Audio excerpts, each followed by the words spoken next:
Okay, we're up to the two dots, which is the third wide line on DAF Mem Hey Amid Aleph.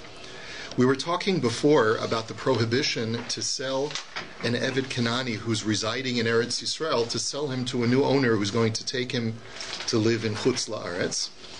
Now here the Gemara tells us an opposing story where an Eved is running to Eretz Yisrael, fleeing to Eretz Yisrael, and trying to seek sanctuary in the land of Israel. Hahu avda da'arak mechutz la'aretz la'aretz. And that's the case. He fled, living in Bavel, flees to Eretz Yisrael, azal morei abasre, and the master pursues him, wants to get him back. So asal akami de Rabbi Ami, he comes to Rabbi Ami, the master, and says, listen, I want to take my Eved back, you got to help me. So Amar lei nichtov lach shtara adame, uchesov le gitte de cherusa, v'ilo mafkana le minach mid Rabbi Achi be Rabbi Yoshia. So Rabbi Ami's response is very interesting. He says, listen, the Eved will have to write you a promissory note for the value because he really wants to purchase his freedom. And we're not going to let you take him home. So you have two options. Either accept the promissory note for his value and he'll just owe you what it costs to purchase his freedom. Or if you refuse, we're just going to free him anyway. So you might as well take the promissory note. That's your best deal that we can offer you. And our basis for allowing the Eved to stay and offering him sanctuary here is based on the teaching of Rabbi Achi Rabbi Yoshia in this lengthy brisa that we're about to see. The Tanya, Lo yeshvu ba'artzacha pen yachatiu osecha li. The Torah says in Sefer Devarim, in Sefer Shemos rather, that when you come to the land of Canaan, you may not allow the Canaanim to live in your land, because they're going to cause you to go astray with their avodah zarah. And then the Brisa says, "Yachol ba'ovi kolchavim shekibel alav shelo la'avod avodas kolchavim hakosav medaber." You might think that this is to include even Gentiles who reject and eschew their avodah zarah. You might think that there too you have to eject them from the land of Israel. So Talmud Lomar, Lo saskir eved el adonav asher yinatzel elecha me'im adonav. So the Brisa actually quotes a pasuk in Sefer Devarim, which at face value has nothing to do with a free idolater. The simple understanding is, do not close up an Eved or confine him to be with his master. But the way that the Brisa is learning this pasuk is saying that it's not to be taken literally. It's not referring to a slave, it's referring to a free Gentile who wishes to escape from his master, meaning his God. And because he wishes to escape from his God and live with you as a righteous Gentile who's no longer idolatrous, you are not allowed to reject him. That's the way the Brisa is learning this pasuk. At least this is the first opinion of the Brisa. And my takanato, and what are you supposed to do with him instead if you're not allowed to reject him? So a later pasuk says, Imecha yeshev b'kir b'cha. You have to allow him to dwell with you, and you are not allowed to reject him as long as he wants to accept the Shiva Mitzvahs B'nai Noach. Don't give a lot of right for a slave? No. We're not talking about slaves according to this opinion. According to this opinion in the Brisa, this has nothing to do with slavery. It's talking about a free Gentile who wishes to reject his idolatry, become an observer, become a Noachide, and live with you. According to this opinion in the Brisa, the Torah is saying you must give him sanctuary and allow him to live with you in Eretz Yisrael. Now, the Brisa then continues and it says, that's the first opinion. However, V'kashele l'Rebbi Yoshia, Hai me'im Adonav, me'im Elohav mi bo'ilei. Rabbi Yoshia challenged that interpretation. He says, the Tanakama is understanding that pasuk referring to a Gentile who's not a slave and is seeking sanctuary from his idolatrous God. He says, but if that were the case, then the pasuk should have said not me'im Adonav, that he's seeking sanctuary from his master. It should have said that he's seeking sanctuary from his God. And it doesn't say that in the pasuk. And therefore, Ela Amar Rabbi Yoshia, b'mocher avdo l'chutz la'aretz hakasav medaber. So Rabbi Yoshia is the second opinion of the Brisa, and he suggests that the pasuk is talking about a Gentile slave, not like the Tanakama. And if you learn that the pasuk is talking about a Gentile slave, what the Torah is telling you is, you do not have a right, in the event that a slave is being sold to Chutz La'aretz, you do not have a right to sell that slave into slavery in Chutz La'aretz if he currently lives in Eretz Yisrael. Now, you and I had understood that that was a takanas Chachamim, that the Chachamim banned selling an Eved Kanani to Chutz La'aretz because you're depriving him of the mitzvah of Yishuv Eretz Yisrael.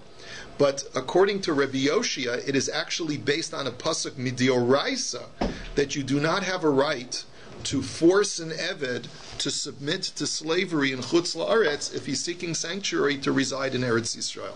That's the way Rabbi Yoshia understands the pasuk. Now we get to the third opinion of the Brisa, which is the relevant opinion for our story. The Kashale la Rabbi Achi Rabbi Yoshia. So Rabbi Achi, Rabbi Yoshia's son, argued with his father. He said, "Hay asher yinotzel elecha, asher yinotzel meimcha miboile." If the pasuk were talking about a slave who is currently residing in Eretz Yisrael, and he is refusing to be sold into slavery to a master in Chutz La'aretz, then the Torah should not have said that he is seeking sanctuary to come to you. It should have said that he is seeking sanctuary to remain with you and to prevent from being deported. In other words, the preposition in the pasuk is awkward according to the way is misplaced according to the way you're reading the pasuk.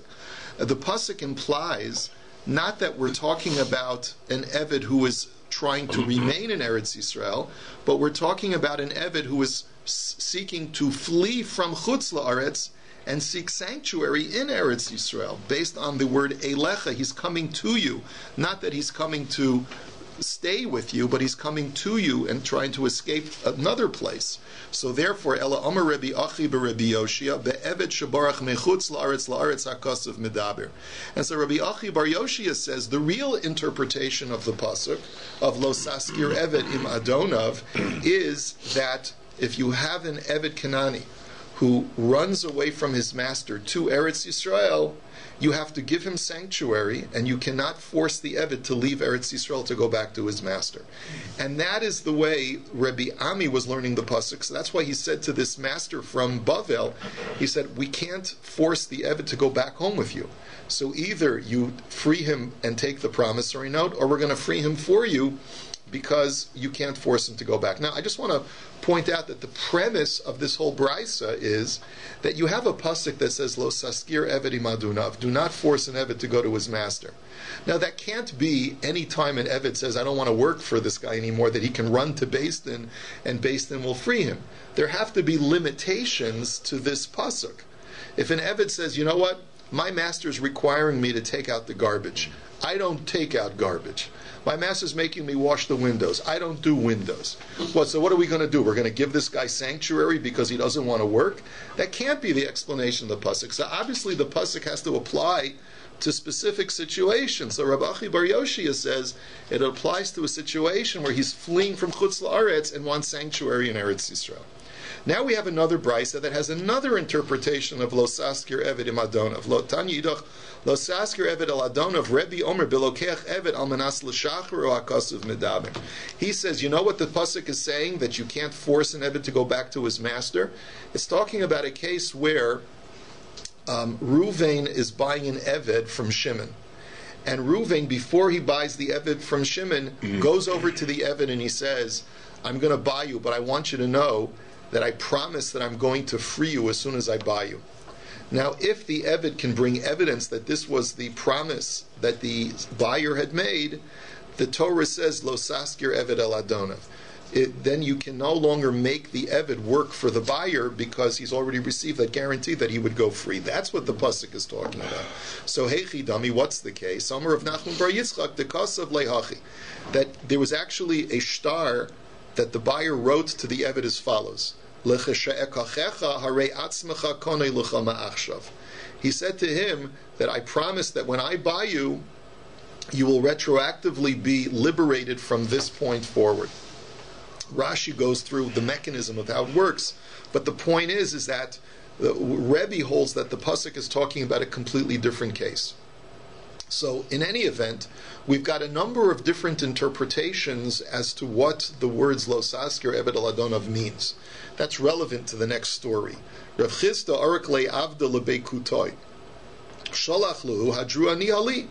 So Rav Chisda had an Eved Kanani. Rav Chisda lived in Bavel. He had an Eved that fled to another place in Bavel. So we're not dealing with an Eved that's fleeing to Eretz Yisrael, but he ran to a Kuti neighborhood. These are Kutim who did not accept all of Torah Sheba'al Peh. They didn't accept rabbinic interpretation, but they observed mitzvahs as the way they saw it, like Samaritans.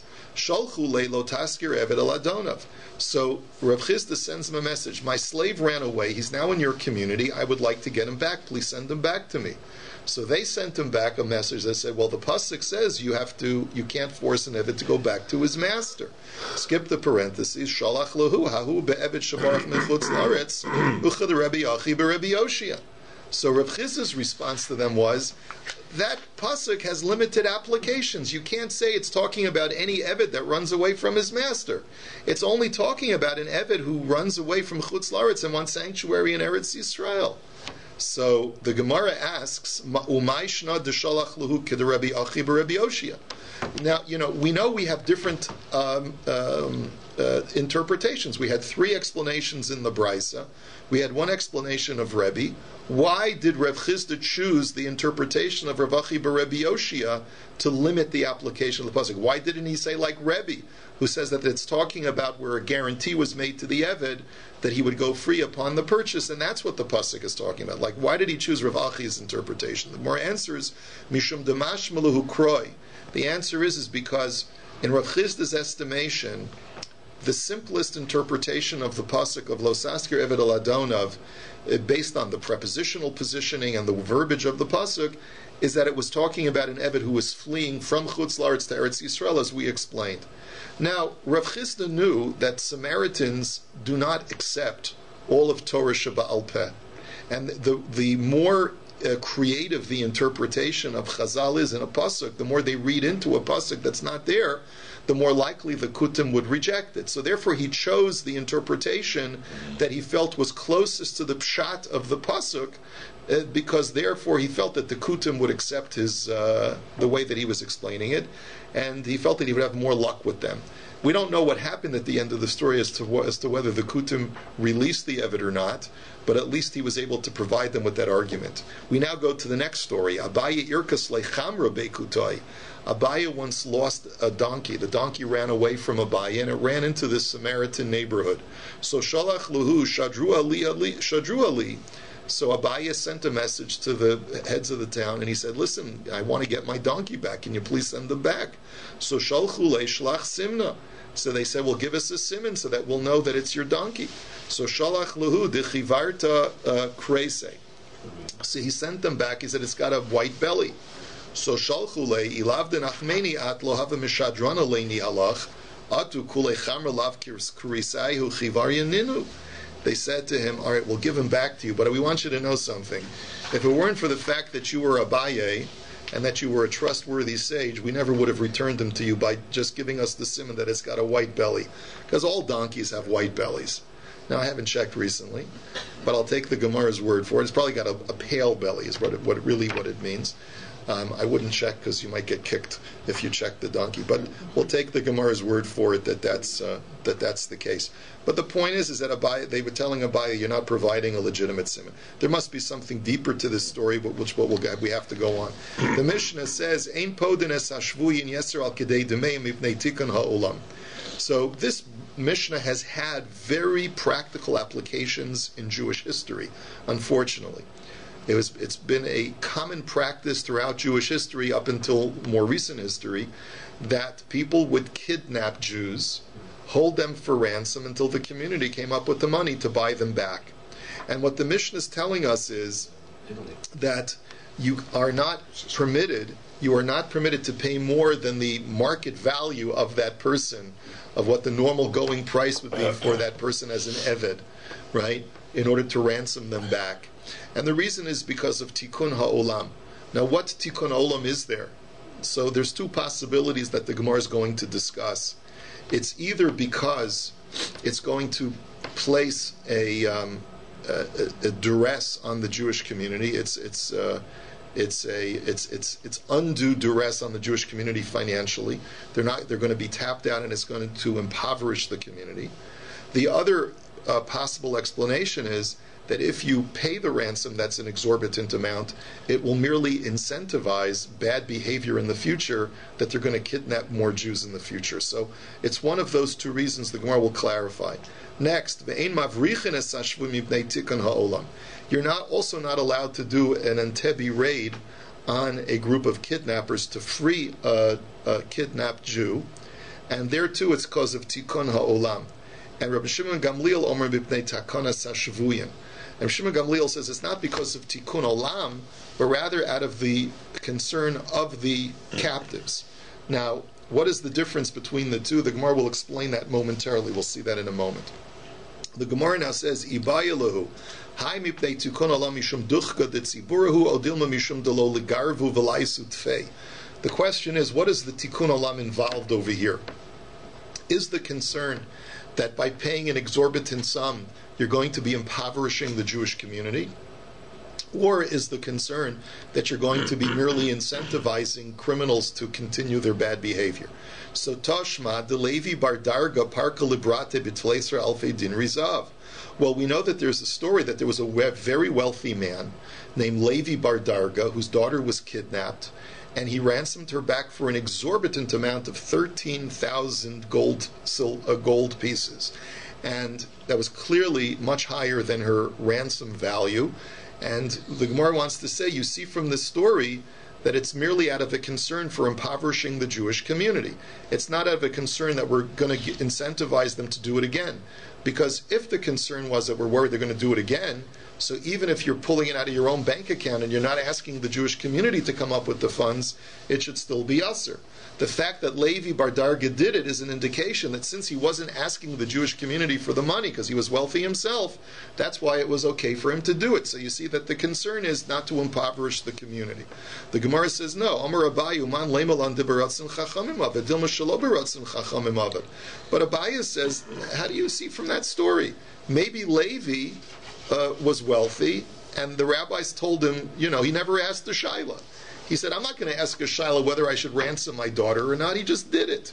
So it could be that if he would have asked the shaila, they would have told him, don't do it because you're just going to be incentivizing future bad behavior. But he didn't ask the shaila. So therefore, you can't bring a raya from this story that it's one reason over the other. Next, Ve'ein mavrichin es hashvuim mipnei tikkun ha'olam, Rabbi Shimon Gamliel omer mipnei takon hashvuim. You're not allowed to do a jailbreak for these captives, like an Entebbe raid. Why? Because of tikkun ha'olam. And Rabbi Shimon Gamliel says it's not because of helping the community or helping the world, so to speak, but rather because you're concerned about the welfare of the captives themselves. So what's the difference? My beinayu ika beinayu deleke elachad. There's the difference between the two opinions is if there's only one captive. So Rashi explains what's going on over here. See, the Chachamim are concerned that if you're going to break one guy out of jail, then what's going to happen in the future? The captors, the guys who are the bandits, the kidnappers, they're going to be cruel and violent the next time they kidnap someone. Instead of letting them stay in a room with a lock on the door and letting the guy roam around, they're going to take the next guy they kidnap and they're going to tie him up in chains and hang him up by his feet on the ceiling so that it'll be impossible to break him out without killing the guy, right?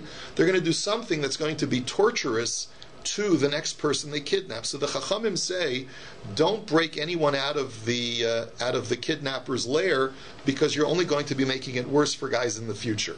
Rabbi Shimon Gamliel says that's not the concern. The concern is that if you break one guy out of jail, just imagine what they're going to do to all the other people that are currently in their custody. They're going to do terrible things to them. So the nafkamina would be as follows: what if they've only kidnapped one guy? If they've only kidnapped one guy, so then according to the Tanakama, it's still usher to break him out, to do a jailbreak. And according to Rabbi Shimon Gamliel, it's perfectly fine because there's no concern to any harm to any other prisoners because there are no other prisoners. Anyway, let us go weiter. Okay, Benasei de Rav Nachman, very interesting story. Rav Nachman had daughters, we don't know how many, but Bochshan Kidra Biadayu. it was observed that when they would cook very hot food on the stove, they would stir the pot with their hands. Now, this is remarkable, right? How do you stir a boiling pot of porridge with your hands without totally burning your hand? So, Kashalei l'Rav Ilish ksiv adam echad me'elef matzasi v'isha b'chol eila lo matzasi ha'ika b'nasei de Rav Nachman. So he said, Rav Ilish's conclusion was, these must be exceedingly righteous girls, and that's why Hashem is protecting them even from scalding hot food that they're stirring on the fire. And the problem that he had is that Shlomo HaMelech had said, I can only find 1 in 1,000 men who are righteous, but even in 1,000 women I can't even find one. So he does this, I don't understand how Shlomo HaMelech could say that. If only he would have met Rav Nachman's daughters, he would never have written that, is essentially what he's saying. And therefore, Rav Ilish's comment is inappropriate. Obviously, he's not assessing the situation correctly, and he's going to be taught a lesson. So here's the lesson that Rav Ilish is taught. So Garmalahu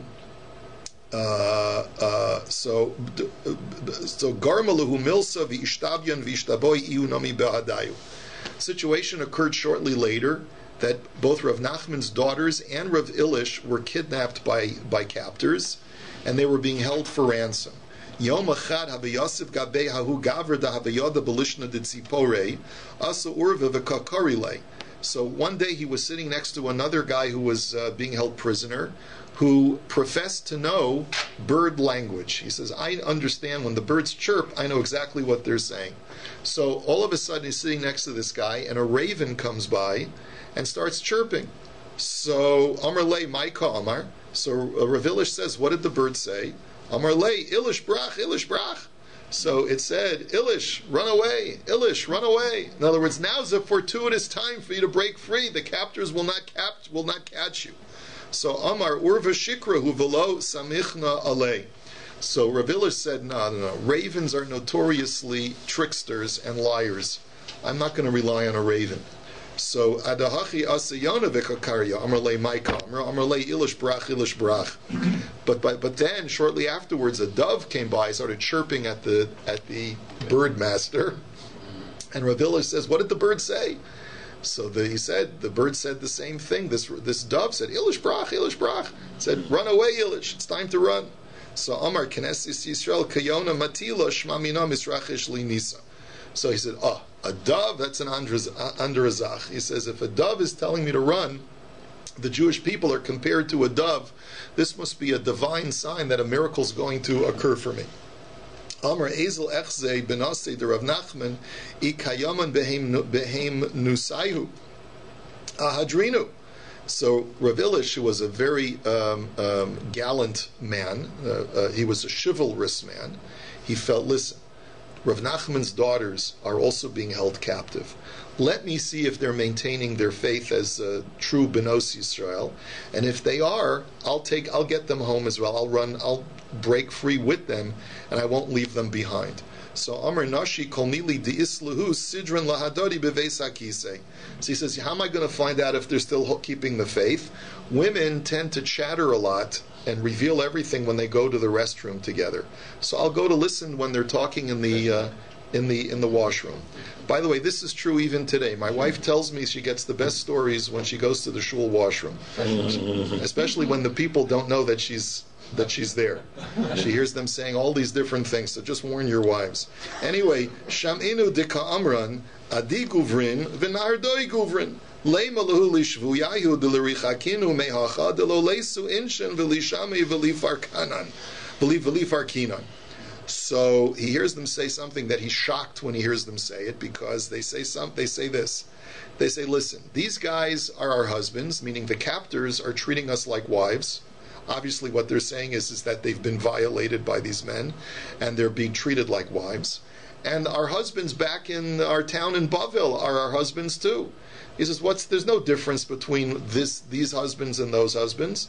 Let's tell our new husbands that they should move even further away from where we come from, so that our husbands will never find us. Our old husbands will never find us. So When Rav Ilish hears this, he says, "Oh, these girls are not keeping the faith anymore." So come arak asa ihu ve'ahu gavra lididei yisrachish leinisa avar b'mabara ve'ahu gavra ashkachua v'katluha. So he decides to flee, and he flees by himself, but together with the bird master, the guy who understands the bird language. And unfortunately, as they're getting to a bridge, Rav Ilish miraculously is able to cross the bridge, and therefore he's home free. But the other guy, Nebuch, didn't make it across the bridge, and the captors caught up with him and they killed him. So he survives the jailbreak. Finally, sometime later, we know how much long later, Rav Nachman's daughters finally are freed or ransomed back. But he says, I was wrong about these girls. It's not, the miracle didn't happen because they're such tzidkanios. What they did was they were practicing black magic, and that's how they were able to stir a pot without getting scalded. So Rav Ilish sort of learned his lesson the hard way, that don't cast aspersions on Shlomo HaMelech when he says don't be suspicious of women. But anyway, that's a separate story unto itself as far as the whole story. But in any event, that's sort of the import of the story. Mishnah says, "Ve'ein lochin svarim tefillin u'mezuzos min ovdei chachavim yoser al kedei demeim." Another thing that you're not allowed to ransom back for a higher than normal sum are sifrei Torah, mezuzos, and tefillin, what we call stam. Even though it's virtuous to try and retrieve these holy artifacts back from the Gentile captors, but we only tell you to pay fair market value for them. And it's also, again, mipnei tikkun ha'olam, again, either because if you pay more, you're going to impoverish the community, or you're just going to incentivize these ganavim to steal more tefillin and more sifrei Torah. By the way, unfortunately, this too is a problem in the modern world. That's why we have identification markings on every sefer Torah, because there was a time in the 80s when there was a black market for sifrei Torah. Okay, Amar le Rav Budja le Rav Ashi, Yeser al kedei demein hu de'ein lochin, habich de'ei demein lochin, shma mina, sefer Torah shnim sabiyat ovdei kochavim, korin bo. So one thing we can infer from the Mishnah is that if you can pay fair market value for the sefer Torah, then you can buy it back, and it sounds like it's totally kosher. Which implies that even though you don't know what the origin of that Sefer Torah is, and it was passed through an Oved Kochavim, you can assume it's kosher. So the Gemara says, no, Dilma Lig knows. So not necessarily. Maybe the reason for ransoming it back is because you have a suffix, whether it was written by a kosher sofer, or whether it was written by someone who's not kosher. And because you're not sure, it's a mitzvah to retrieve it, but you can't use it, you have to put it into geniz. Amar of Nachman, Naktina and Sefer Torah shekasvo min yisaref, kasvo ekulchavim yiganes. So Rav Nachman says that we paskin, that if you know for sure that a Sefer Torah was written by a min, and here the word min becomes clear contextually that it refers to a Christian or some other sectarian Jew who believes in the Torah but also mixes within his Torah observance avodah zarah. So whenever he reads the word Hashem in the Bible, he's thinking of someone else. And therefore it has to be burned, that Sefer Torah, even though he wrote it completely kosher. But if it was written by an Oved Kochavim, it should be put into geniza. It should be hidden away, meaning that you don't have a right to burn it because maybe it's kosher, but you also don't have a right to read it from it and use it because maybe it's puzzle. And we're going to have to explain why that is. So nimtza biyad min yiganes, nimtza biyad Oved Kochavim amrilo yiganes amrilo korin bo. Now, if it just passed through the hands of a min and you don't know what its origin is, then you for sure have to put it into geniza, because you don't know if it was written by a kosher sofer or whether it was written by a min. If it passed through the hands of an Oved Kochavim, some say that you have to put that as well into geniza, and some say that it's like a sfek sveka. We're not sure who wrote it. It could be a Jew wrote it. And even if the Oved Kochavim wrote it, it could be that it's still kosher, and therefore it's a sfek sveka, and we allow you therefore to use it. That's the opinion that says that you're allowed to read from it. Now, Sefer Torah shekasvo Oved Kochavim. Now let's go back to this discussion. When you know for sure that an Oved Kochavim wrote a Sefer Torah, we have actually three different opinions as to what the status of that Sefer Torah is. Tani Chada Yisaref, the Tani Idach Yiganes, the Tani Idach Korin Bo. We have three different opinions. One says you have to burn it. The other one says you have to put it into geniza. And the third opinion is that it's completely kosher. You can use it in shul. So the Gemara says, Lo kasha, hadatanya yisarif Rabbi Lazari. So the opinion, it's not a contradiction. The brisa that says that it has to be burned goes according to Rabbi Lazar. The Omar, stam, machsheves, obe kolchavim, la avodas kolchavim.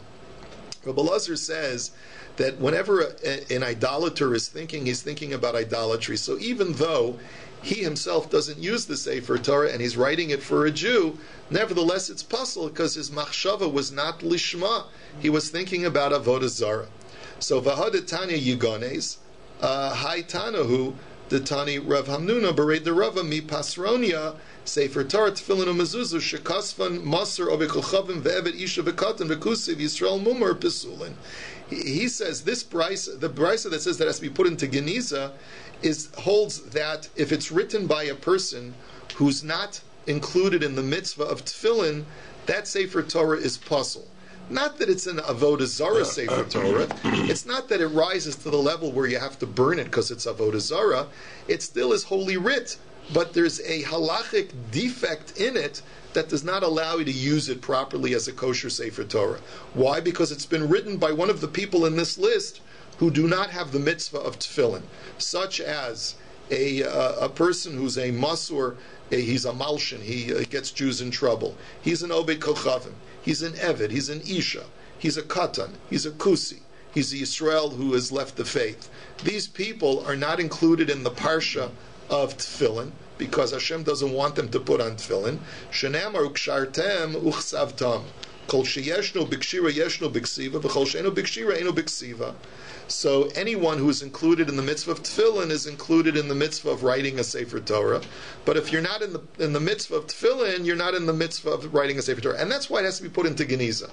Not because it's an avodah zara artifact. It's not. It's a kosher. It is holy writ. But because it hasn't been written in a kosher fashion, because of this halachic defect, you can't use it, and therefore it has to be put into geniza.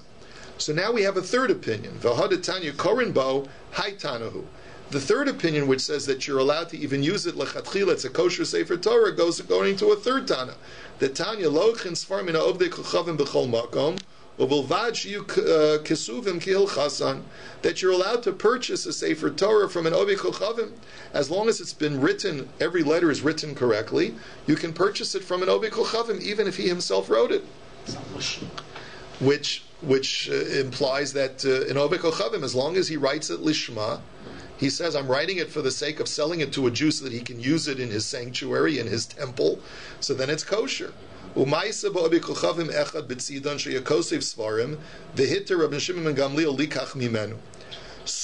there was once a Maisa with an Obi Kochavim who was living in Sidon, who used to write Sifrei Torah, and Rabbi Shimon ben Gamliel permitted to purchase it from this fellow. So the Gemara now says, now you're right, Gershon. It hasn't really been written lishma in the sense that it's not been being written by a Jew who can focus on this idea of lishma. It's being written by a guy who just wants to make a buck off of it. He's not chayiv in mitzvahs, but that's not the concern according to Rabbi Shimon ben Gamliel. He says as long as it's written lishma. Now lishma over here means that it has to be. So there's a general lishma, which is that he's writing it for the sake of a Sefer Torah, but that's not. The Gemara says, but for Rabbi Shimon Gamliel, that should not be enough, because Rabbi Shimon Gamliel, ibad lishman boy, ksiva lishman lo boy. But doesn't Rabbi Shimon Gamliel require? He says, even when the hide, the part for the parchment, is not manufactured lishma, it's puzzle.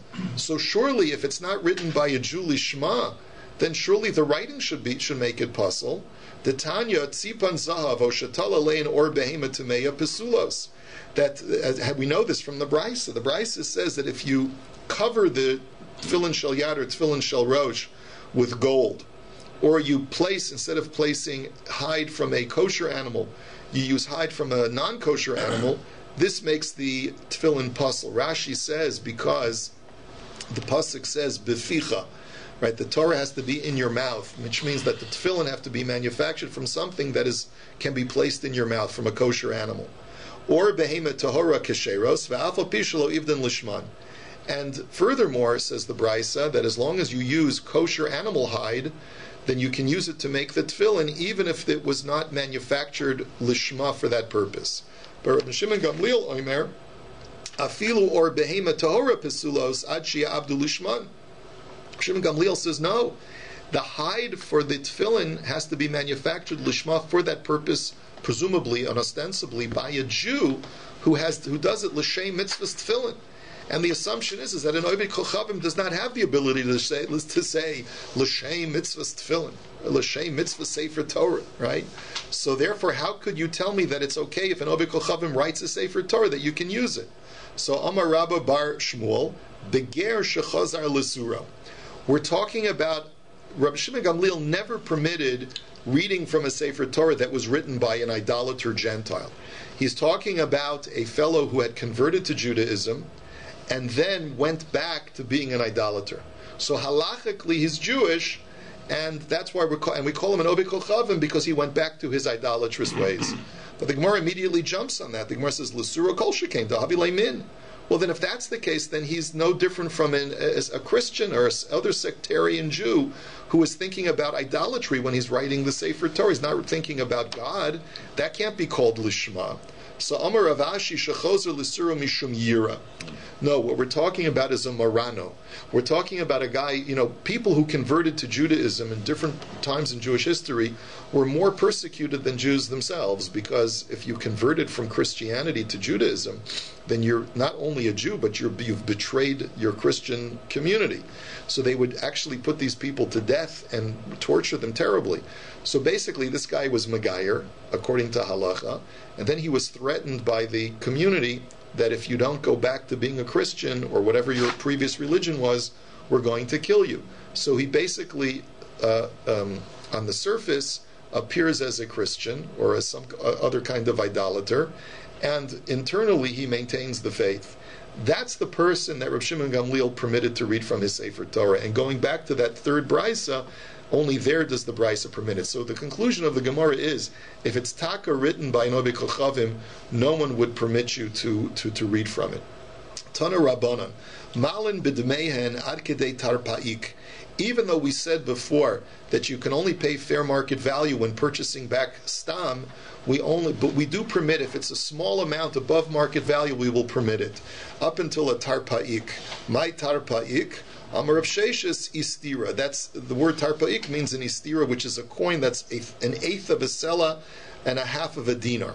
So if it only goes above market value, that small amount, that's also okay. Now the Gemara tells us a quick story. There was once an Arab woman who brought a sack of tefillin to Aryai, and she wanted to sell it to him. Who knows? She probably stole it from a shul or something. So Amar La Yahavas li reish reish b'tamare. So he said to her, like trying to belittle what she had found, he says, for each pair of tefillin, I'll give you a pair of dates. So Imalia Zihara Shakla Shadatinu Binaharis. She was so angry and so insulted. I stole this for good money. I wanted to get good money for this. She was so enraged that Abaya, she threw the sack of tefillin into the river. So Abaya, of course, regretted. She felt later he should have probably negotiated a little bit better so that she wouldn't run off in a huff. So Amar Loi Boili Lizilzulinu Ba'apa Kulehai. I should not have deprecated the value of the tefillin so much. I should have offered her a little bit more. So the Gemara is just reflecting on you have to be smart in negotiating with a smuggler in a black market. Ganaf. Mishnah. Hamotzias ishto mishum shemra lo yachzir, mishum neder lo yachzir. We switch gears now, going back to the laws of divorce. When a man divorces his wife, if he divorces her because he's heard a rumor about her illicit behavior, so then he's not allowed to remarry her. Now, there are two reasons why this would be. One is, and the same thing is true, by the way, if he's heard that she's taken a neder, and he doesn't want to live with a woman who's a nadranit, who's a woman who takes vows, because it places limits on their relationship, so then also that's grounds for divorce, but he can't ever remarry her. There are two possible reasons. One, this is a penalty to the woman for the rumor having emanated or for her taking nedarim. The second reason is because we're worried about kilkul. We're worried that maybe the guy, after he divorces her, will discover that the rumor was false, or will discover that he could have gotten a hataras nedarim. And then, after she's already remarried and started to have children with her second husband, he's going to say, "Oi, I want to invalidate the get, because had I known that I had mistaken information, I never would have given her a get." So the Chachamim step in and they say, "Listen, my friend, if you're going to divorce her either because of the rumor or because she's taking the darim, understand that you do not have the opportunity to remarry, to invalidate the get." And therefore, that's the reason why they did this, so that a guy should not be able to come with that taina. This is an irrevocable get, no matter what you find out in the future. Rabbi Yehuda Omer Kol Neder Sheyadu Bo Rabim Lo Yachzir V'Shelo Yadu Bo Rabim Yachzir. Rabbi Yehuda says actually it depends. If she takes the neder publicly, a public neder is much harder to have an annulment for. So therefore, that's the time he should say that's the time when we say that that we don't allow you to remarry her. That he says, because if a neder can never be annulled, the husband can, like Rashi says, de'ein lo hafara v'Rabbi Yehuda lo chayesh lekilkula ela shelo yubenos Yisrael prutzos b'nedarim. His concern is not that a guy's going to come with a claim later on, but rather a woman should not act in a brazen fashion by taking public nedarim. And so therefore the penalty upon them getting divorced, that he can never remarry her, only applies to public nedarim. But if she makes a private neder, we're not going to come down so hard on the woman and say that she can never remarry her husband. We'll say if he wants to remarry her, he could remarry her. But Reb Meir has a different perspective. He says, Kol neder shetzarech hakiras chacham lo yachzer, v'she'eno tzarech hakiras chacham yachzer. Reb Meir says his concern is not so much the penalty on the woman for being a nadranis. His concern is the chashash that a husband is going to try to undermine the get after the fact. And therefore he says, if the get requires you to go to a chacham because it's a complicated neder to annul, then Reb Meir says you can never remarry her after giving her the get, because there the husband could potentially say, "Oh, had I known that we could go to a chacham and get it annulled, then never would have divorced her," and would try to undermine the whole get. But if it's a get that is so patently obvious that the husband himself could annul it, and he chooses to divorce her anyway, so there we don't have to be concerned that the husband's going to try and undermine the get, because we would just say to him, "Why did you divorce her just because she took a neder? You could have easily annulled the neder." So that taina saying that had I known is not a valid taina. You did know. It was known to everybody that you could have annulled it, and therefore we're not worried about him undermining the get in that case. And therefore, if it's not a complicated neder and it's patently obvious that the husband himself could annul it and he divorces her, we will allow him to remarry her should he choose to remarry her. Amar Rabbi Lazar lo asru zeh ela mipnei zeh. Rabbi Lazar says pum fakert to Rabbi Meir. Rabbi Lazar says no. There are plenty of Amaratzim out there who say that even though a neder it's patently obvious that the husband could annul it, they could still argue, I didn't know, I didn't realize that the husband has a right to annul his wife's vows, and therefore he could try to undermine the get in that case. And Adarabba, the people are less savvy when it comes to a get that is complicated and needs to go to a chacham. And therefore Rabbi Lazar says any neder that a woman makes is subject to this takana. If a man divorces her because she took a neder, regardless of how simple the neder is or how complicated the neder is to annul, you can never remarry her, because we have to be concerned that he's going to try to undermine the get. Amar Reb Yossi b'Reb Yehuda Ma'isa b'tzidon be'echad shamar leishto koinam im eini megar shayach v'girsha v'hitiru lo chachamim shiachzirena mipnei tikkun ha'olam. Now it's unclear what the import of this story is contextually to what we've just said, because here the story is not that a man is divorcing his wife because she's taken the darim or because of a rumor, but rather the story is that the husband made a neder that he assered her upon himself if he doesn't divorce her. And then he went ahead and divorced her, And the Chachamim said, we give you a heter to remarry her if you want to because of Tikkun Ha'olam. And it's not clear what the Tikkun Ha'olam is over here. It's not clear what the context of the story, how it's connected to the previous case. But the Gemara, Mirza Hashem, tomorrow will discuss this. Let's just start the Gemara. Amar of Yosef bar Minyumi, Amar of Nachman, V'husha Amar la Mishum Shemra Ani Motzi'ech. That it is necessary for this takana to be in effect, that the husband can no longer divorce her. He has to say, at the time when he divorces her, my wife, I am divorcing you because there's a rumor, or because you've taken a neder, or mishum neder ani motzi'ech. So kesaver taima mai mishum kilkula.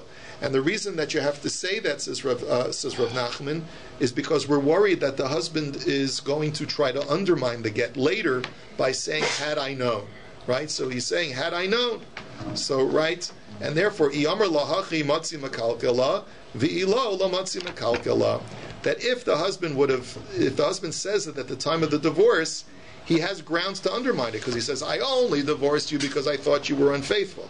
I only divorced you, as I said, because you're an adranis. So therefore, he could potentially undermine the get. And that's where we tell him, my friend, if you're stating explicitly that you're only divorcing her for that reason, realize that regardless of what you discover later on, this get is irrevocable and you'll never be able to marry her again.